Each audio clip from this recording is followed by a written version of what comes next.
आज दिन 10 घटिका समय राजगांगपुर पंचायत समिति सभागृहଠାରେ जिलापाल सुंदरगढ़ पंचायत स्तरीय जुग्म अभियोग शुणाणी शिविर अनुष्ठित हो जाइछि।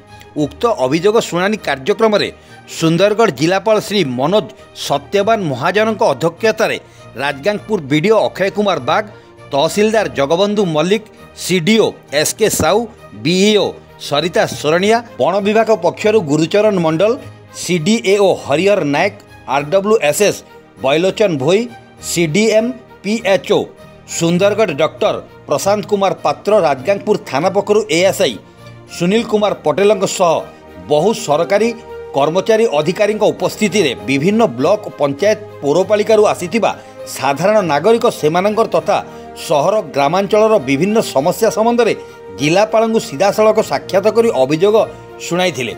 जिलापाल महोदय सेमानंकर समस्या संबंध में उपस्थित विभागीय अधिकारी को यथाशीघ्र पदक्षेप नेबा को निर्देश देइथिले। आज 161 ग्रीवांस रजिस्टर है।